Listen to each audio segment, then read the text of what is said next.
Apa deh? Baca dulu di Jago. Saudaraku, kelangkaan bahan bakar minyak atau BBM mulai dirasakan warga Kabupaten Bener Meriah pasca bencana banjir bandang dan tanah longsor yang melumpuhkan akses darat dan berbagai arah.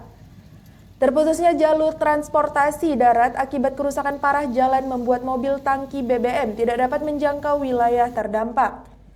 Sebagai langkah darurat, Pertamina akhirnya menyalurkan BBM ke kawasan tengah Aceh melalui jalur udara. Pengiriman lewat pesawat ini dilakukan untuk memastikan pasokan energi bagi masyarakat tetap tersedia di tengah kondisi darurat pasca bencana.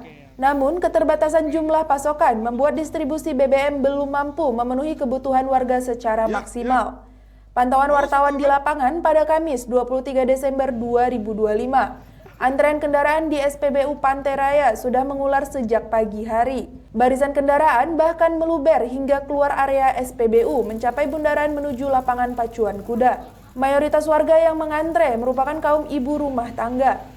Mereka rela menunggu berjam-jam meski hanya mendapatkan jatah BBM terbatas, yakni sekitar 3 liter per kendaraan. Pasokan BBM di SPBU Pantai Raya diketahui hanya sekitar 4 ton untuk jerlis pertalit. Kondisi ini memaksa pihak pengelola SPBU memberlakukan pembatasan pengisian, yakni 30.000 untuk kendaraan roda 2 dan 100.000 untuk kendaraan roda 4. Pengelola SPBU Pantai Raya, Ijal, menyebutkan jumlah pasokan tersebut masih jauh dari cukup untuk memenuhi kebutuhan ribuan kendaraan di Bener Meriah.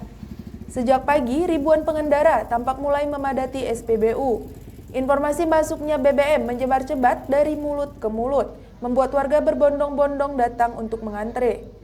Rina, seorang ibu rumah tangga yang ditemui di lokasi, mengaku mengetahui adanya pasokan BBM dari tetangganya sejak malam sebelumnya. Ia pun langsung datang lebih pagi agar bisa mendapatkan BBM. Meski pembelian dibatasi, Rina mengaku tetap bersyukur karena bisa mendapatkan BBM dengan harga normal.